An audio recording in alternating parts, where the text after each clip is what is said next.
ever since Stacy Sims made the rounds on some of the most popular podcasts in the world, saying, well, ice baths aren't very good for women and they should really be careful with ketosis, and saying a lot of things that contradict the experience of women who have been doing ice baths and going in and out of keto and changing their lives with metabolic interventions. I thought maybe it's time to hear from some of those women like you. Will you tell us about what you've learned about yourself? Yeah, I love this conversation because we miss nuance in these large podcasts and the sound bites and what's popular. And I think we need to have these conversations. So again, I thank you for having me here. But my own health journey has taught me so much. And then I've also been working with people for about the last 15 years in some capacity. Of the last probably 6 years, 5 years has been more so in the circadian biology, metabolic flexibility type of a scope. But before that, even I was doing health coaching and just kind of figuring out my own health. And I come from a long line of diabetic, overweight, metabolically kind of compromised individuals, was overweight for most of my life. I lost 100 pounds 3 separate times and I just struggled, and I've done genetic testing. If I don't know how much you buy into that, but I have multiple markers genetically for obesity, diabetes, heart disease, just you name it. So the cards are definitely stacked against me. And I started this world of kind of metabolic intervention by way of the carnivore diet. And at first, it was amazing. It worked really well. And then there was the whole issue of metabolic downregulation and starting to see a lot of those hormones flatlining and trying to get pregnant and realizing that that was not an optimal diet for fertility if you've been, for long term. So we'll talk about flexing in and out of ketosis and that sort of thing, because I do think there can be a useful intervention for it, but it depends on the terrain of the person. So I had been doing carnivore for 2 years, which I think for most women is not going to be advisable. It's something that you want to kind of get in and get out of as needed. And I started to see some metabolic downregulation. So I was trying to get pregnant. I had my first pregnancy loss and I was like, maybe there's more to metabolic health than diet and then just like the carnivore diet. Maybe there's more to it. That's what led me What age were into you when you lost your first pregnancy? 41. So I was, they'll tell, and that's what the doctors say. This is They will call you normal. geriatric. Maybe Yeah. they don't do that anymore. Maybe they don't use No, that they word, do. but geriatric pregnancy. It's not like you're getting mail from AARP or a discount bus card or something. 41 is not geriatric. But in the United States, the decline in metabolic health and mitochondrial function is so rapid in men and women that Mhm. typically by 41, a gynecologist would consider a woman high risk. Oh, And yes. that must have been the way that they were looking at you. And so I'm Mhm. sorry for the interruption. You're on a roll with your medical journey, and I'm very curious about what you did as a 41-year-old woman wanting to get pregnant again and preparing your body for it.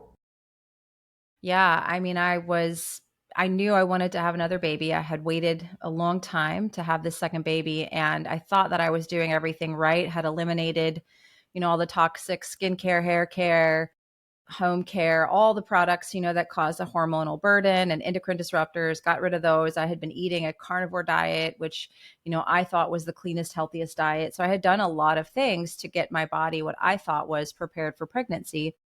But I had never really heard of this concept of working on the mitochondria and mitochondrial health and how mitochondria impact egg quality, and sperm quality as well. And, the hormone leptin as well, and how that impacts our fertility. And it can be too high, it can be too low. We can lose the ability to have leptin signaling to the brain, and all of those things all impact your fertility. And I had 2 pregnancy losses, and the doctors were like, well, maybe it's time for you to go to reproductive endocrinology. And I said, fine, I'm desperate enough to do this. I don't want to keep having these pregnancy losses because they're very difficult. I never really understood how sad it was to go through pregnancy loss until I don't think you can until you go through it really. And I was at this place. I'm like, well, you know what? Let's just cash money out of our retirement and start the process of IVF because at least, they can make sure that the eggs are healthy and this, that, and the other. And it'll be more of a sure thing, which it was not. We did 2 very expensive emotional rounds of IVF, and both of them we got 0 viable embryos. And it was kind of like, now what? And it was during the IVF process that I actually interviewed Dr. Jack Cruz. I was given that opportunity.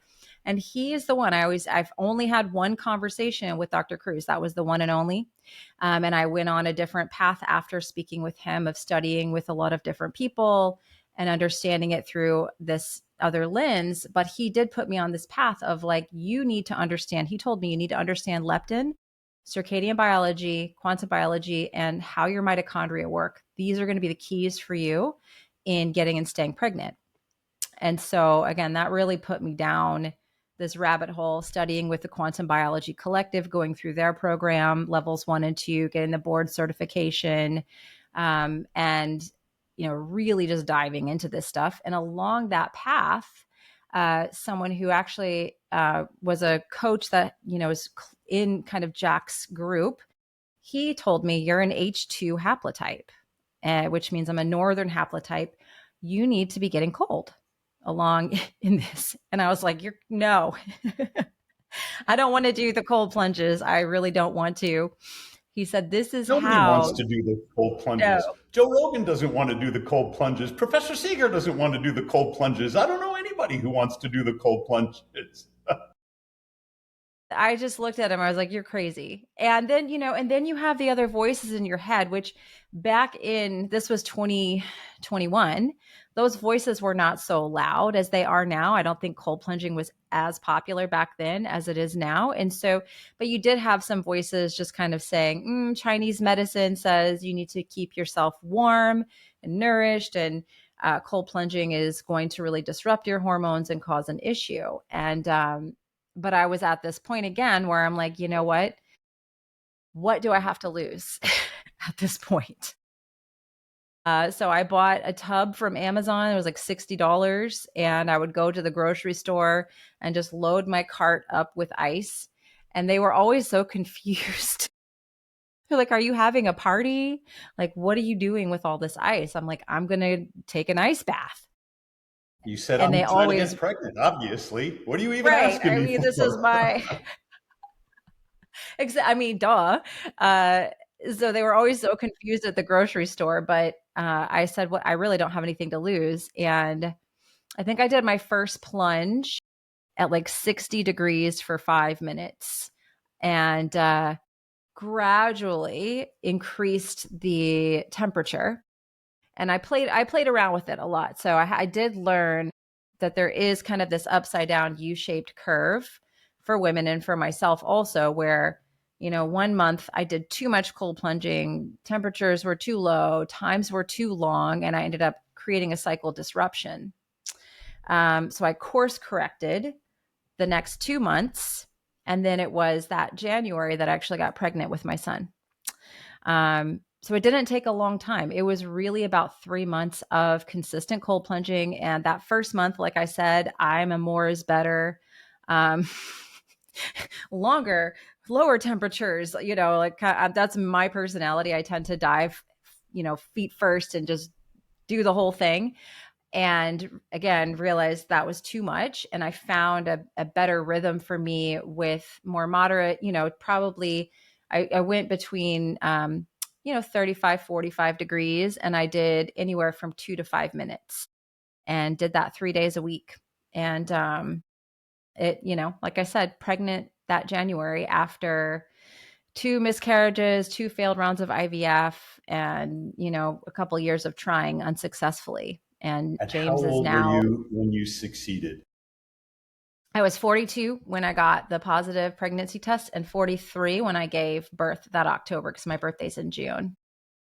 Sarah, how's your son? He's amazing. He's 3 and he's wild. You He's you doing saw great. the video of him the other day jumping in the cold That's right. plunge. That's right. He's taken after his mom. You've got a healthy, energetic, wonderful boy. And Mhm. I don't know you well enough to know, so I'm going to make a guess, and you're going to slap me and say, no, that's wrong. But this is your second child, and Mhm. your first child is autistic. And there must Mhm. have been some anxiety that you and your husband Yeah. shared right up to the moment that your son was born, even after.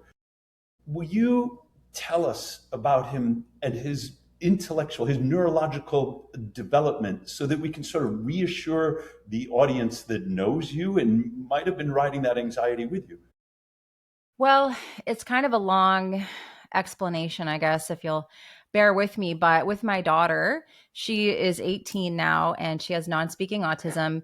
This occurred after a round of flu vaccine, which I don't know if you can say that on your show if you get censored, but she was a typically developing baby. We had that flu vaccine and she had a huge regression.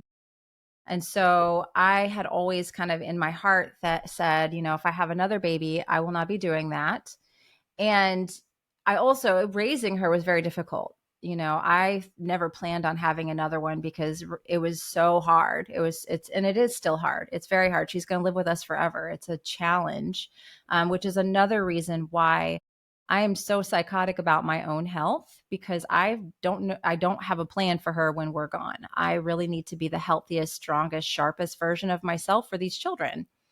But I had not planned on having another one. And I know this might be a little odd for some people listening, but I went to I went to see a medium in 2016 because I was hoping to reconnect with my dad who had passed when I was really young. And a little boy came into the session and a little boy was jumping up and down and saying, "Mom, I'm healthy. I'm healthy and you can bring me here and you don't have to worry about anything. I'm going to be very healthy. Just know that if you want to bring me here, you can." And I just kind of like tucked that away. That was 2016. And then it wasn't until 2020 that I was like, you know what? I couldn't let that go. I just couldn't get it out of my head. So that's when we started trying.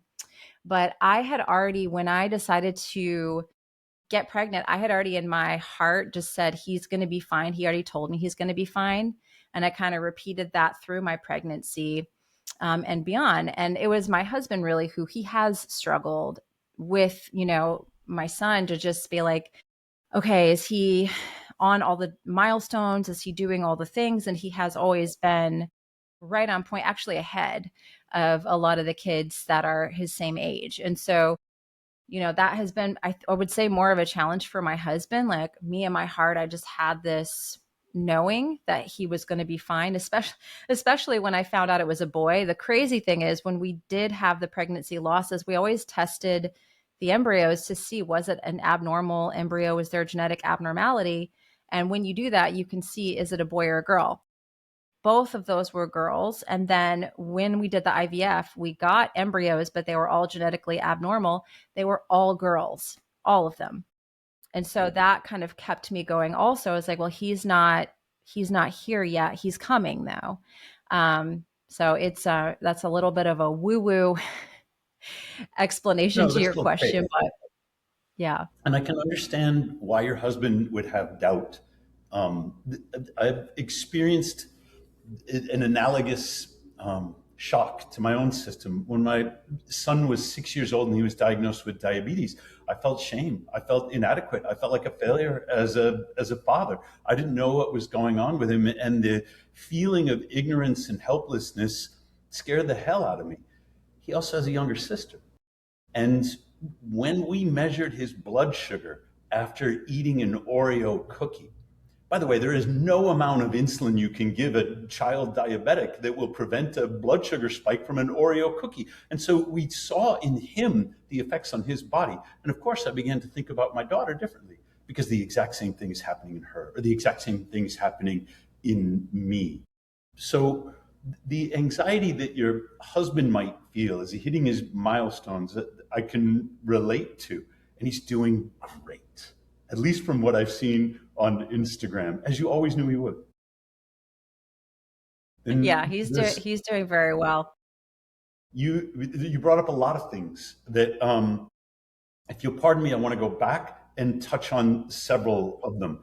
Chinese medicine. This is making the rounds Hmm. on Instagram, and we hear a lot from people who are not Chinese telling us Hmm. about Chinese medicine.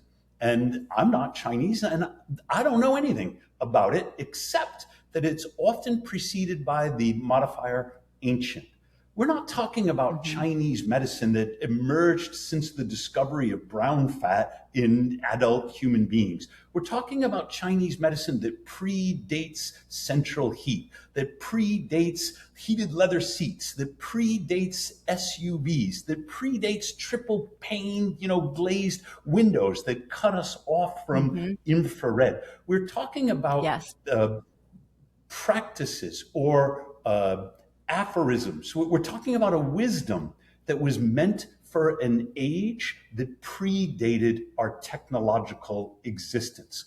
Cold, uninterrupted, chronic cold is terrible and it's Hmm. dangerous Yes. and it does not promote Yes. fertility. And so when you hear, ancient Chinese medicine says keep your womb warm, you have to imagine ancient Chinese women, struggling in the rice paddies without all the comforts that we have today. What you Right. did really well was back off on your cold exposure. You said, I'm going 35 to 45 degrees. I'm going to do 2 to 5 minutes. That's it. You've done plenty. There are a Hmm. lot of people, some call them gym bros. They'll follow me on Instagram and they'll say, well, more is better. And that is just not the case, especially I'll be 60 this year. And I'm not at an age where I need to prove anything to myself in the gym. Maybe in the library, Hmm. but not in the gym. More is not better. You get, I don't know, an hour of exercise a week. You're doing great. You're doing better than 95% of the people in America. You get 2 to 5 minutes of cold plunge, 3, 4 times a week. You are doing better than 90% of the people in America. You referred to the upside down U, which is the classic hormetic curve. If you don't get enough, you suffer. When you get the right amount, you do great. But when you do too much, you suffer again. And Hmm. to go back to Stacy Sims, she trains women to run like triple marathons, to do incredible, extreme feats. And I must defer to her expertise in this regard. If you're trying to run a triple marathon, you should absolutely take Stacy Sims' advice. If you're trying to get pregnant at the age of 42, you should be getting into your ice bath. 2, 3 minutes. Do it as many times as you like until you think you're at ovulation. And when that happens, Hmm. your immune system doesn't need the extra boost. Give yourself 3 or 4 days. If there's a fertile egg, if there's a zygote inside your system, you want it to implant in the walls of the uterus. You don't need any extra immune activity during that moment. And so at ovulation, take 3, 4 days off. Your brown fat's going to be fine. Your metabolism is going to be fine. And if you discover that you are pregnant, it is okay to wait a trimester, wait two Hmm. trimesters before you get back into the cold. But Yeah. later I in your think that's such pregnancy, an important context. And like when I've worked with fertility clients now, because I have over the last few years here, a lot of women in their 40s have come to me and they're like, I need, I want your help, coach me, help me do the ice baths and the diet and all the things, the light, mitochondrial health stuff that you teach me. And that's a big caveat. That's something that I always say that he could have, I probably could have got pregnant a month earlier if I had known this, because in December, I just did that 3 day a week plunge, but I did it all the way up through the end of the month. So I think that it could have impacted implantation because of that immune signaling. Because what I didn't really appreciate back then is that, yes, for an egg to implant, you don't want your white blood cells elevated. Your body will see that embryo as more of a threat. And so that's what I did in January. I really cold plunged up until I got that positive ovulation sign.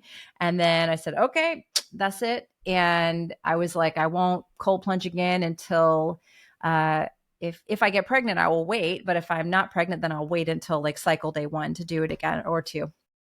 And that's the month I ended up getting pregnant. So I always say I probably could have gotten pregnant a month sooner Everything if I happened at had the known that right little. time. Hmm? Yeah. And, Yeah. but it is a good tip for women who are trying to replicate your results. You can keep this in Hmm. mind.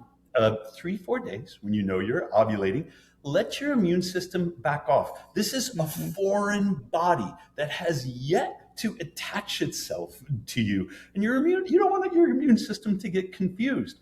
But then what did you do with your cold therapy during your pregnancy? I honestly didn't do any. I did, but what I did do is I saved up for Morosco Forge so that I would have one ready when my son was born. So when he was born, I had paid for my Morosco Forge and had installed it in my little shed because I fantasized about cold plunging during my pregnancy. I just didn't do it because I was a little bit nervous because I had had so many losses. I was like, I just don't want to do any stressors during pregnancy. I probably could have and would have been fine because I have a good friend of mine, Amy, who she cold plunged through both of her pregnancies, but I didn't. I will say though that it was a ridiculously easy labor. I mean, we, we almost didn't make it. I would have loved to have a home birth, but my husband is more kind of straight laced and just wasn't comfortable with that. So I chose a center that's like an hour from here that they won't force interventions on you. They won't make you get an IV or a hep lock. They have water births. It's like, it's similar to a birth center, but it's a hospital. So if you need interventions, they're there. But the caveat with that was that I was in labor that I almost gave birth in the car because it was Had an your hour water already away. broken when you were on the way to the birth center? No, but I was in like hard labor. I'd lost the mucus plug and I was in hard labor and I felt him kind of like slide down when we were And about you're a saying, block I'm away ready. from the hospital. He Yep. was ready to go. And we got in the hospital and I was like, I want my water birth. And they were like, sorry. It's going to take an hour to fill up the tub. He's going to be born before we can get the tub filled up. So I'm sorry, no water birth. I was It's a already 9.5 wonderful birth centimeters when I story. got there. Good for Hmm? you. My aunt, Yeah. God rest her soul, is Penny Simpkin. She wrote a book called Pregnancy, Childbirth, and the Newborn. She founded an organization called Doulas of North America. So when my wife was pregnant, of course, I had to call my aunt. We went through doula training. I got her book. One of the things that she advises is that if you have the presence of mind to sort of check your makeup and repack your bag while you're in labor, you don't go to the hospital. You're not ready yet. You don't leave for the hospital No. until you feel desperate. Because the least she advised that you want to spend the least amount of time in a medical setting. Yeah. Labor is Agree. not a medical emergency. Something can develop into a medical emergency, but she's like, it's a healthy, normal state. Stay at home until you know for Hmm. sure you're ready. And it sounds like, Sarah, you did that. Yeah. I mean, I had the opposite experience with my daughter. I went in too soon.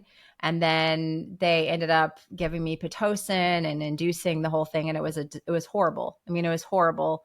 And I wasn't able to get an epidural because the Pitocin kicked in so fast and they couldn't get an anesthesiologist. So it was like a Pitocin labor with no epidural. It was very uncomfortable. It was horrible.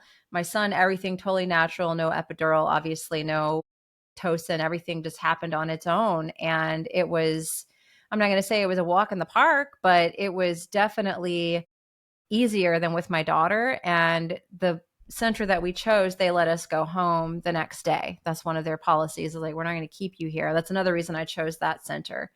If you're in Atlanta, it's North Fulton is the name of the hospital. It's only got 8 beds, so it's a small little hospital up in North Georgia. But they are better than most birth centers, from what I've been told from kind of the other crunchy moms around here, because the one thing I appreciated, and I don't know how I might turn off some of your listeners by saying this, but they came in the room because I gave them my birth plan when I walked in. I said, Way to no, go. I'm glad you had a birth plan. Oh yeah, I had it written up. I said, I don't want an IV. I told him all the things I don't want. No eye ointment. He stays on the cord.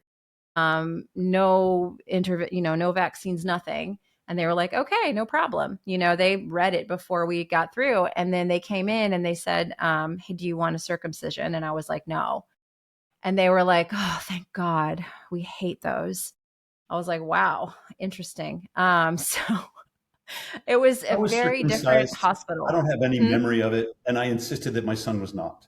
It just, I Mm, don't see the point. I decided for my son that he could make that decision when he was yes. conscious, when he was Yes. able to, and that I wasn't going Yep. to make it for him. You had a birth plan. You said what you wanted, and circumcision was not on there. When I was doing a birth plan with my wife and my aunt, she challenged me. Because we said all the same things you said. We don't want this, we don't want that, we don't want this intervention. She said, okay, what would change your mind?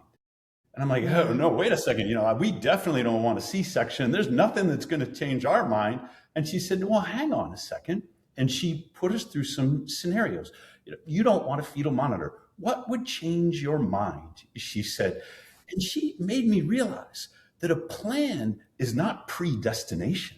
A plan is an mm, intention. It's like you're setting a course, and this is your ship. But sometimes the wind changes or the mhm. tide changes. You have to adapt. She prepared us for almost anything that could have happened. We'd already lived it in our imagination. We knew what we wanted when we were confronted with it. And instead of me, like some lame husband, asking my wife, who's in the throes of a contraction, well, do you want the epidural? I mean, she's incapable of deciding these Right. things. She's busy. Her brain is Yeah. working on something. She can't make these decisions. We'd made them ahead of time. And so I walked in there with all the confidence in the world. The disadvantage for us is that our children were born in New York State, and New York Mm, State is terrible in this regard. With yeah. our daughter, who came second, we left the hospital in less than 24 hours because she was great. She was born at like 5:30 in the morning. We had a little nap, and we said, "Okay, we're ready to go." Now we live practically across the street from the hospital in northern New York, in this tiny little university town. Like if there'd been a problem, we would have walked right back. But we so angered the medical staff that they reported us to Child Protective Services for leaving the hospital too soon. And I said, you know what? We'll take the hit. They can come Wow. visit the home if they like. But we were getting out of there before all of these sort of mandatory interventions that the state would have imposed upon us. And I'll probably get a strike on YouTube for this entire episode. I'm just sharing my experience. None of these are recommendations. I'm saying Yeah. this is what Yes. worked for me. I think you always have to informed consent is so important, and we're not really given that here in this country or most places really. It's just like you need this intervention, and we're never told the potential downsides of interventions or potential alternatives. That's what's so frustrating to me is that I have people, oh, my doctor put me on this, my doctor put me on this. And it's like, well, they didn't discuss these other side effects or these other potential alternatives to try before going to that intervention. No, it was just here you go. And, birth is a business. And, these hospitals, they're businesses. And that's what people don't realize, that they're there for life and death, acute situations. You break a bone, you're in a car accident, you can have your life saved. And I'm There's a glad. lot of I'm glad things. urgent care is Yeah. there. I'm glad emergency care is there. I'm glad there are orthopedic surgeons in this Yes. country. Yeah. Yes.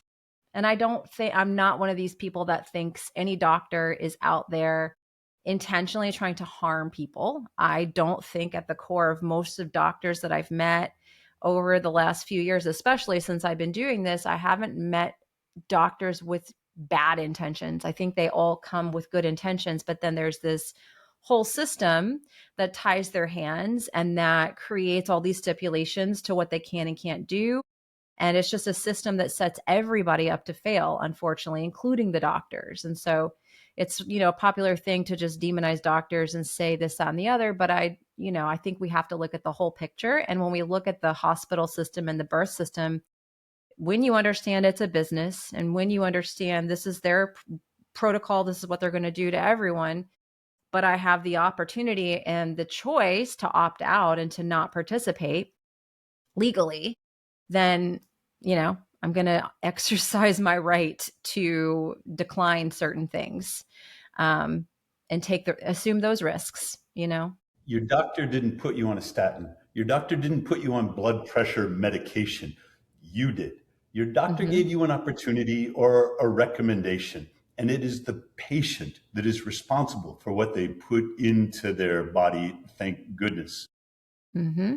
Yeah, exactly. I think that's the attitude we have to take on And instead of going into support. victim. Yeah. Let's talk a little bit more about late in your pregnancy. There are a number of things that are very common for women. They will get swollen ankles, for example. They will have trouble sleeping. They'll have difficulty walking and staying active. And sometimes what happens either in their family or even with their gynecologist, they will prescribe rest. They'll say, Hmm. oh, you're about 8 months and you should rest. You should start some of your maternity leave if they're working early, and you should get more rest. Now, I'm not saying that these symptoms are healthy. I'm not saying they should even be considered normal, but they have been normalized because so Hmm. many women go through them. Hmm. How was the last couple of months of your pregnancy with your son? Good. I enjoyed being pregnant. I probably looked like a beach whale because I would lay out on my on my deck sunbathing up until the very last day. So my doctor was like, "How are you so tan? Are you going to a tanning bed?" I'm like, "Nope, just just laying out in the sun." Um, and so yeah, I mean, I was sunbathing, I was walking, swimming, active, sleeping just fine, and it was.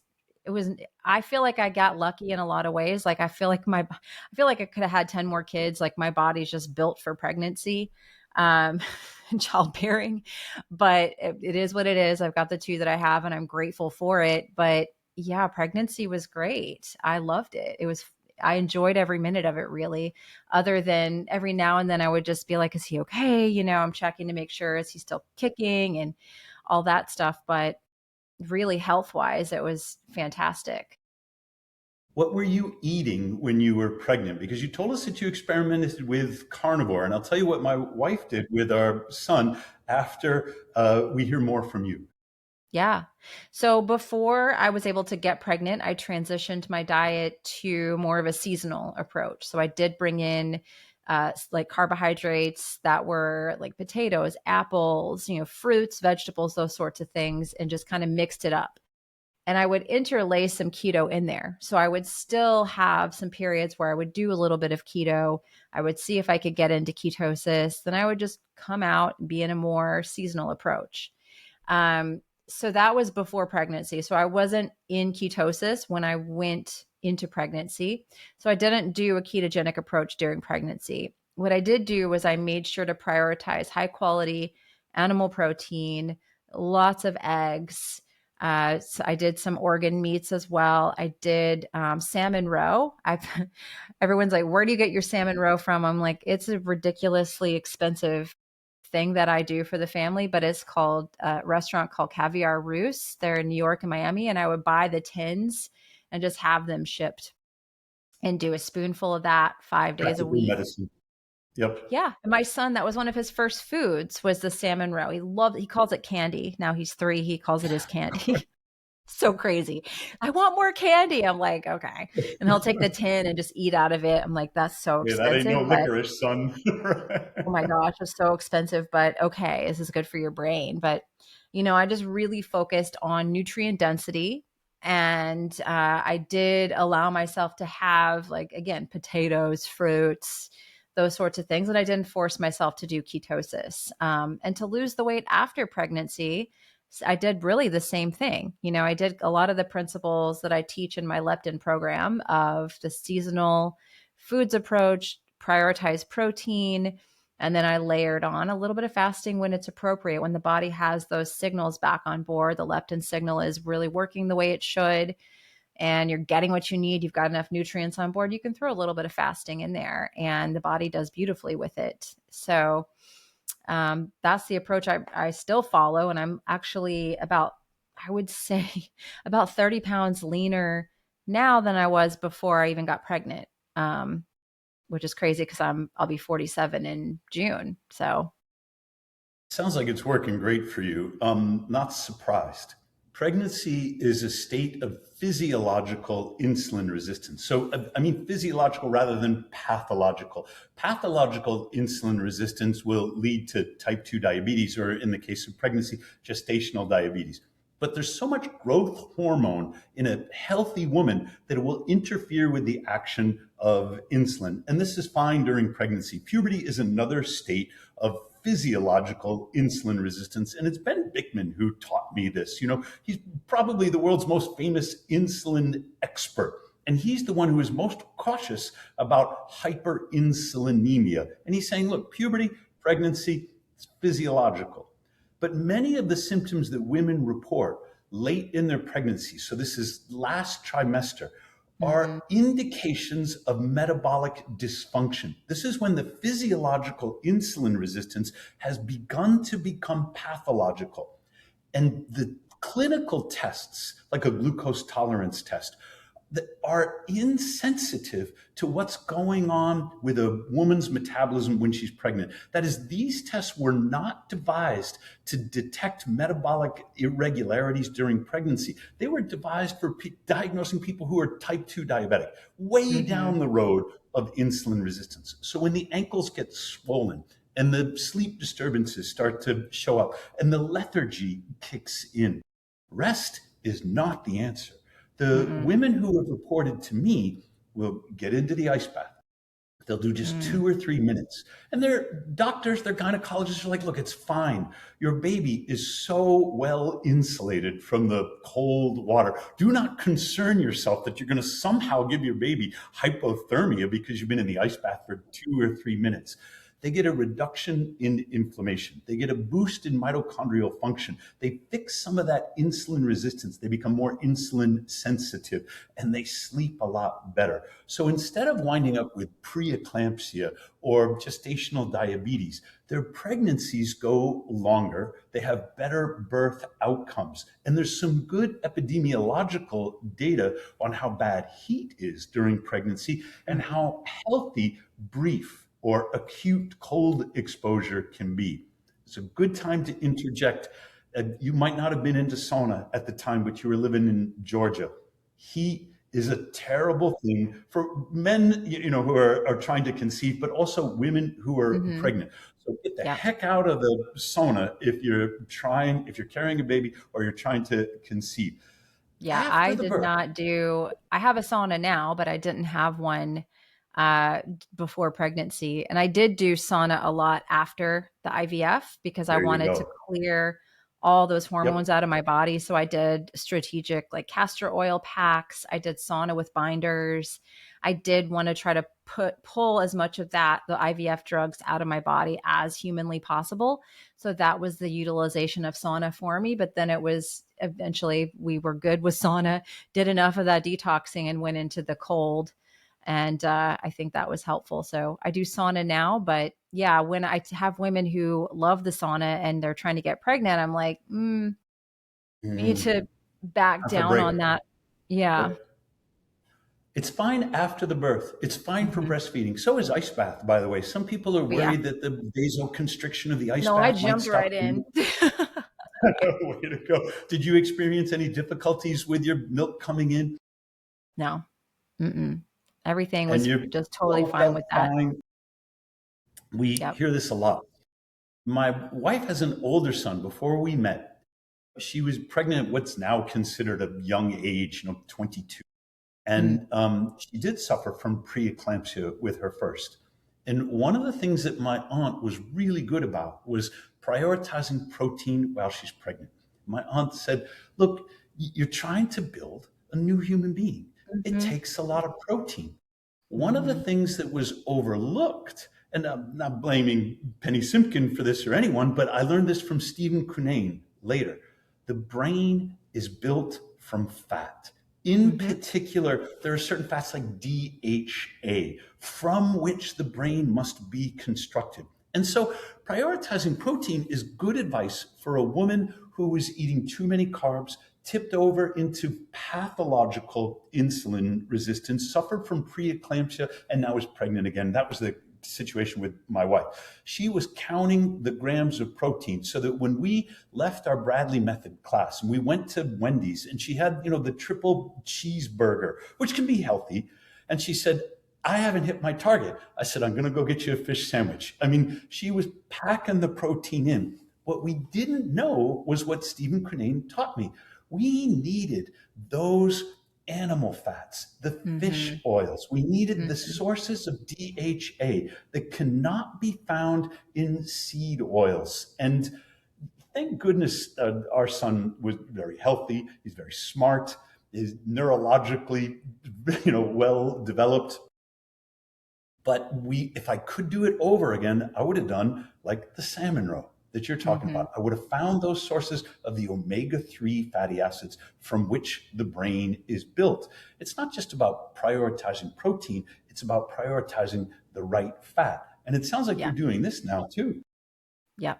Yeah. We're doing it all around. I mean, we've been trying to figure out diet and have healthy diet here just because of my daughter as well, because she has struggled a lot with her health over the years. And so for her and for all of us, I kind of have basics that we all follow with our drinking water, with our minerals, with the salmon roe, with taking some body bio PC for cell membrane health. There's basic things that I do for everyone in the family. And we all see the benefits from it. We all are healthier for it. And my husband is leaner than he's ever been, and he's doing really well as well. So we were both a little bit overweight for a lot of our marriage, and since I've been on this kick the last 6 years or so, his health is also a lot better as well. Will you tell us a little bit then about your understanding of the difference between carnivore and Hmm. keto? Because when we're on Yeah. the topic of fat, um, carnivore doesn't necessarily put you in ketosis if you're Hmm. getting too much protein, not enough fat. So Hmm. tell us now about what your understanding is like. Yeah, I mean, that is absolutely spot on, is that you're not, and I learned that when I was doing carnivore, that I really wasn't, because I had a blood ketone meter and a glucometer, and I would test, and my blood sugars would run in the 90s, sometimes low 100s. And I was really had very low ketones when I was doing carnivore the standard carnivore way. Then I mean, I did all kinds of iterations of carnivore in the 2 years, just trying to make it work. And so I did go through a period where I took the protein level down a little bit, took the fat way up to make like very good ketones and get the blood sugar down low. Unfortunately, I ended up gaining a good amount of weight from that strategy, which I see happen with women. Some women go with this deep ketosis, carnivore approach. They lose weight. A lot of women, especially the women that come to me, do that, and they end up gaining weight because the satiety factor isn't necessarily there, because you're just kind of like you're eating a smaller volume of food. And genetically, people have different types of receptors in their gut. So some people actually are going to do better if there's some fiber in their diet, and they're going to do very poorly if they're eating a lower volume. Even though the energy requirements are being met, the body doesn't necessarily feel satisfied. So I ended up gaining a good amount of weight doing this like high fat carnivore approach. And then I was just kind of like, all right, I don't know what else to do. I'm trying to get pregnant, so I'm not going to try to lose any weight at that point. Um, and I just try to keep doing the whole carnivore thing, and I had this extra weight. And then it wasn't until I really got deep into changing to a more seasonal approach and understanding leptin and how to become more sensitive to leptin that the weight came off without me even dieting, which was pretty cool. So I think you have to find an approach that works the best for your body. But carnivore, to go back to your original question, a lot of times is not by default ketosis or ketogenic. And ketosis or ketogenic diet is not by default a weight loss strategy for everyone. It can be, but it's not as black and white as some people would have you to believe. really admire what Sean Baker's doing. I admire his physique. I admire the way he approaches his life. He's doing great. He's the carnivore doctor. On the other hand, I think Mike Mutzel's pretty great too, and he's the one making sourdough pancakes. He makes a delicious loaf of bread. The seasonal approach is the one that makes the most sense to me. Hmm. I'm not Yeah. going to eat those blueberries that are flown in from Argentina in January in Phoenix. But do you think that my grandmother would have turned them down during the summer in Maine? Of Mm-mm. course, they're like it's appropriate to the light environment that I'm in, to the thermal environment that I'm in, and especially if you consider that you live in sort of an ancestral area. Maine is great for white people like me, to put it impolitely. The desert is a little bit more of a challenge, and I have to Yeah. think about what kind of environment am I in, light and thermally, and what grows here? What should I be eating? So it sounds like you and I have settled into the same kind of seasonal approach, which is also very satisfying from a culinary perspective. We Hmm. get variety. We get to Yeah. enjoy things when they're fresh, when they're ready for us. Yeah. I mean, try to tell me in the middle of the summer I can't have a peach when I'm living in Georgia. That's not going to be a fun conversation. For me, it's pumpkin pie in the fall. That is my Oh, yeah, I gotta downfall. have that too. That's good stuff. Yeah. I mean, and like I said, I'm leaner now at 46, almost 47, than I was when I was constantly trying to adhere to carnivore, to keto, to a diet, like this approach. I was trying to do it all the time. And what I've found for myself, and then just literally with hundreds of students, people who come through my programs and are in my membership community, it's the same. It's the same for a lot of them that, they've just gone through these regimented programs and it's ended up causing a rebound effect. And they're kind of just left feeling restricted and a little bit depressed. And then we go to a more seasonal approach. We look at prioritizing the protein, making sure they're getting enough carbohydrates, the right amounts of fat, really balancing out their nutrition and adding in that seasonal layer. And they do well. They lose the weight, they feel better, and they're not constantly feeling deprived all the time. So I'm convinced it's not about always being ketosis or always being in, the glucose state. It's about metabolic flexibility and is about variation. That's how I see people thrive a lot more. You did something else that was really smart when you were pregnant with your son. You said that you were whole body sun tanning, that you Oh, yeah. walked into your doctor's office and accused you of using a tanning bed, which, by the way, we should interject. Tanning beds, terrible. All of the research that looks at UVB in isolation and says, oh, UVB is so dangerous, is a bunch of nonsense. That Hmm. doesn't apply to the sunshine. It only applies to tanning beds because the infrared part of the spectrum protects your skin and your body from the damage of the UV part of the spectrum. So, what you were doing was making and storing vitamin D. Did you know Hmm. that at the time? Oh, yes, because I had interviewed Jim Stevenson Jr. before my pregnancy. I'm not sure if you're familiar with his work, but he kind of takes apart a lot of the vitamin D research and talks about the downside of, high dose vitamin D supplementation. And so I had gone into my pregnancy kind of like, I'm not going to do a lot of this high dose supplementation. And so I had been really aware of naturally keeping my vitamin D levels up. And I monitored those with my midwife to, make sure that we were in a healthy range without adding any supplements. And it ended up, going really well. And it was funny. She was like, "Yeah, I used to work down in Africa, and we didn't have any painkillers, and so people would just go lay out on rocks instead of having a painkiller when they were in pain." She's like, "So I bet that's helping you get through the pregnancy." I'm like, "Well, I'm not really in any pain, but it does feel really good." I'm not a fan of supplements. I mean, if you have rickets, take Yeah, supplements. If you're an yeah. acute deficiency, take supplements. But you mentioned Jack Kruse. He's got this pithy phrase that I like: if your body can make it, you don't need to take it. Vitamin D metabolism is so complex that you Complex. cannot Yeah. rely exclusively on a blood serum measure or on a pharmaceutical supplement to get yourself into healthy vitamin D status.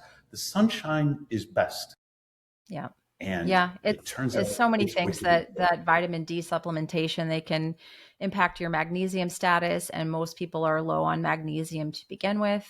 A lot of people don't take K2 with them. I did a post on my Substack recently where they showed, and people got really mad because it was MS patients, and they're like, "Well, show us with the normal population." I'm like, "Well, this is how studies work. We have some human data to show that this is an effect that can happen. But in this particular study, these patients were given, I believe it was 4,000 IUs of vitamin D per day. And Day. at the end of 90 days, their melatonin metabolites had dropped significantly. And so there's Why a, wouldn't? you know, there's always some sort of a reaction in the body when we are trying to just piecemeal something in that we're low on. The body's going to have some other compensation mechanism a lot of the time. And so, yeah, people got really mad at me about that, and they were screaming about how much they love their vitamin D supplements. And I'm like, you can do whatever you like. I'm just kind of Yeah, if it works for showing this them, great. information to No, you, thank you. you know? MS patients are a really informed, a super important cohort to work with. MS, is multiple sclerosis, is an autoimmune disorder. So is type 1 diabetes. I didn't know a dang thing about vitamin D, and I had to learn it after my son's diagnosis. A baby is born without a mature immune system. It's really relying upon its mother's microbiome and in her breast milk for any immunity. But that immune system develops rapidly in the first year of life, and it relies upon vitamin D for good, healthy immune system development. So, this longitudinal study in Finland was tracking infants and their mothers and discovered that type 1 diabetes is associated with vitamin D deficiencies during late stage pregnancy in the first year of life. And I'm going, of Because you guys course were it up there in is. New York, and He was born yeah. in late October. I didn't know anything about anything. I should have stripped that kid down and taken him out into the cold. I should have activated his brown fat, made his mitochondria make that light inside his body so they convert cholesterol into pre-vitamin D, which I only know now. If I had known, I would have done better for my son's vitamin D status. It would have hopefully regulated his immune system so he doesn't wind up with an autoimmune disorder. All autoimmune disorders are associated with aberrant vitamin D metabolism. And so it's no wonder these scientists said, let's give the MS patients a bunch of vitamin D and see if that works. That is not the way to fix vitamin D, but it's a hypothesis that I can understand why they're trying. Yeah. You were You know, getting the have you sunshine. heard of Dr. Richard Weller and his work? I think I've heard the name, but I've never met the man. Listen, I'm Tell going me to about try it. to get him on my podcast at some point, but I've been listening to his presentations he's done for the Guy Foundation. Fascinating, absolutely fascinating about UV light, vitamin D, how all these vitamin D studies are basically not showing any sort of a benefit for things like MS or cardiovascular disease, bone fractures. He's really laid this out well, but he's done some really interesting studies on UV light.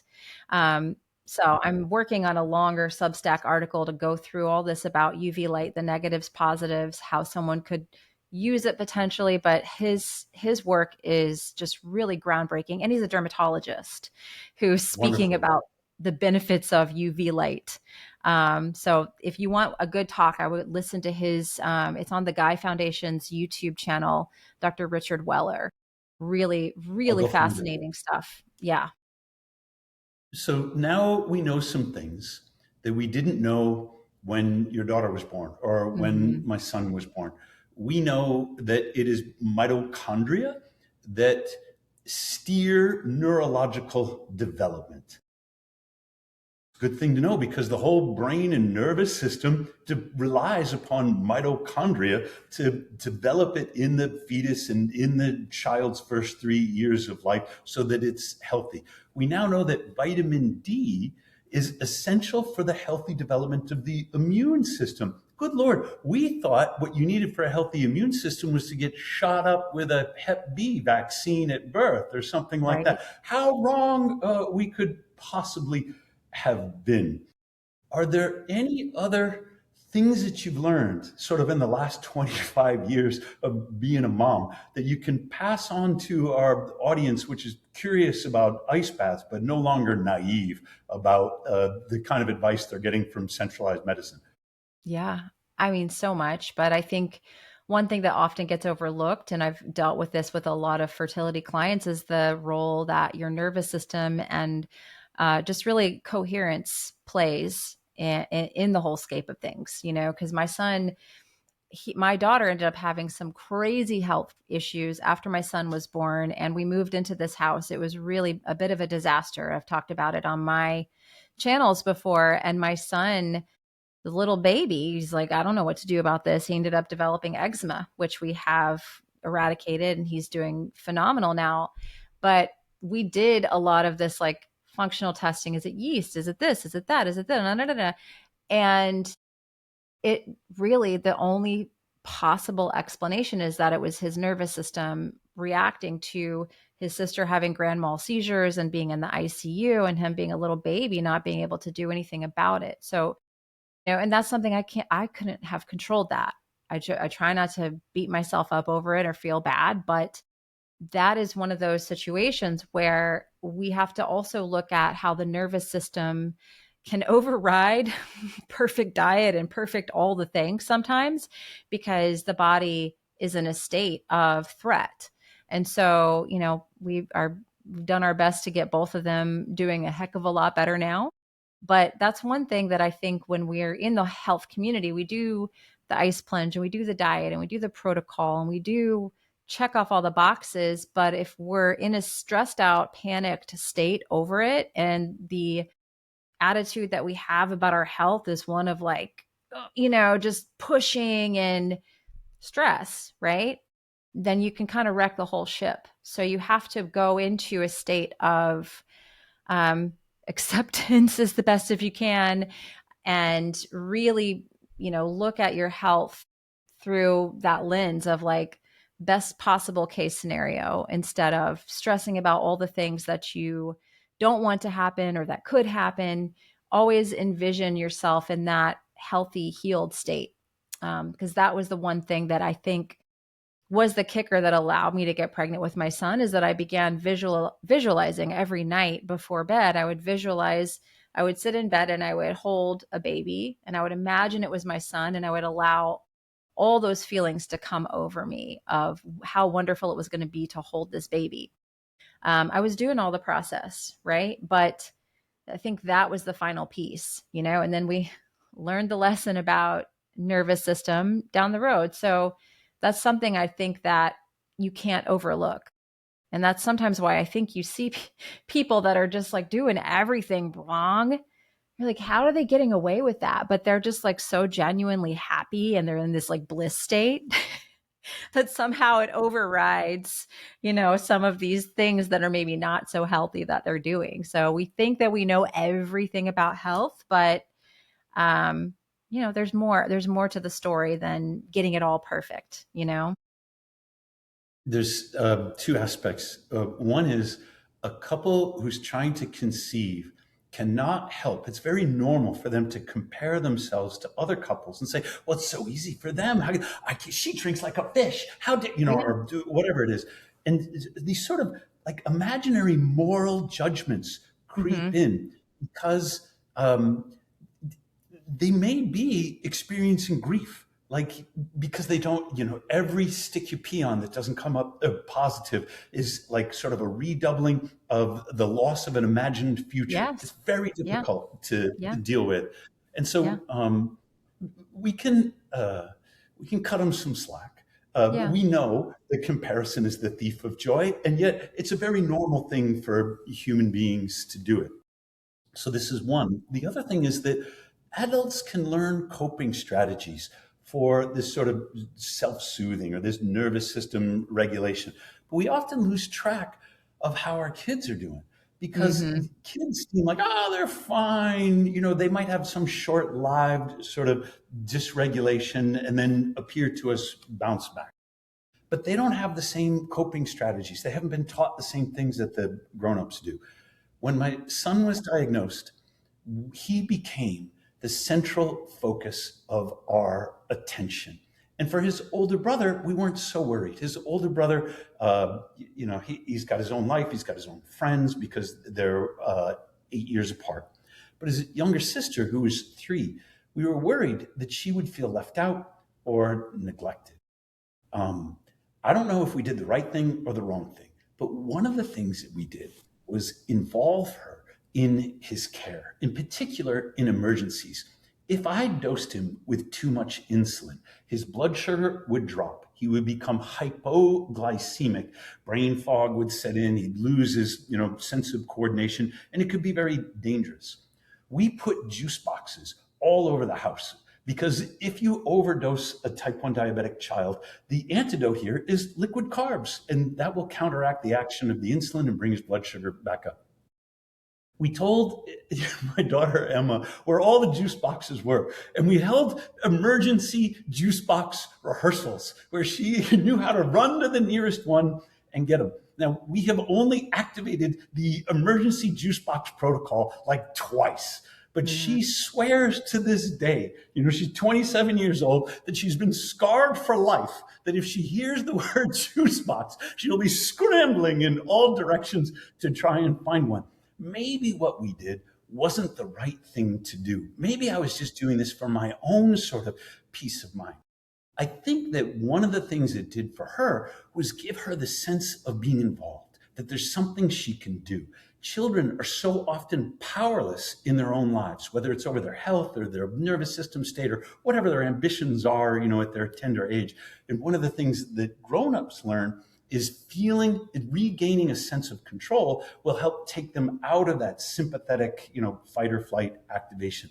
And I wanted my daughter to have something that she could do when she knew her parents were scared. Now she's contributing, Um, Yeah. was there something that you've done with your son that engages him in the care of his older sister? Yeah. I mean, I feel like they have a little psychic connection between the two of him. And he's only 3, but when she runs out of food, they're eating dinner together and she runs out of food, he'll say, Mommy, sister needs more food.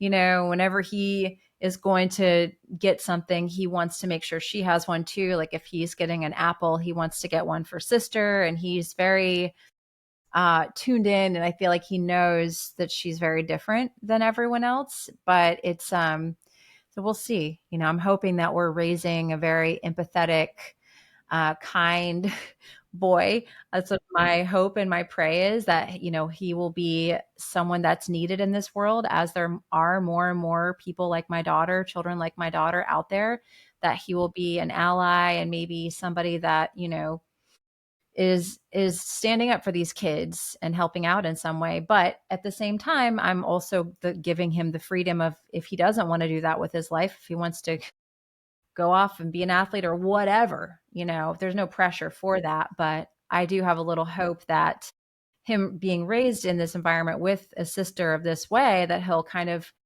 view the world a bit differently than most people. So we'll see what happens.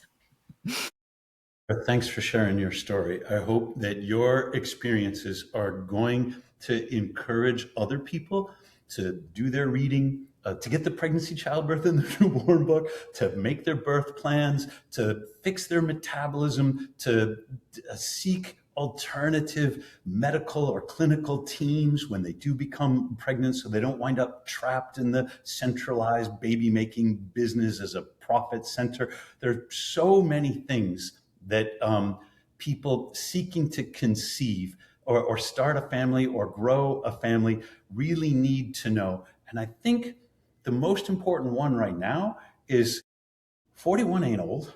41 isn't No. geriatric. 41 isn't mean that you are instantly a candidate for IVF. There are a lot of things that you can do to restore your mitochondrial function, restore your metabolism, and restore your fertility. Yep. The oldest client I've had so far had a healthy baby boy at age 47, 100% naturally.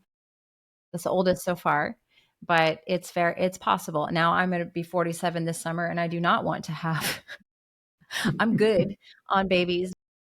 Um, just to put that out there for anyone who's feeling that it's too late or that they're beyond repair, there is always something that you can do, in my opinion.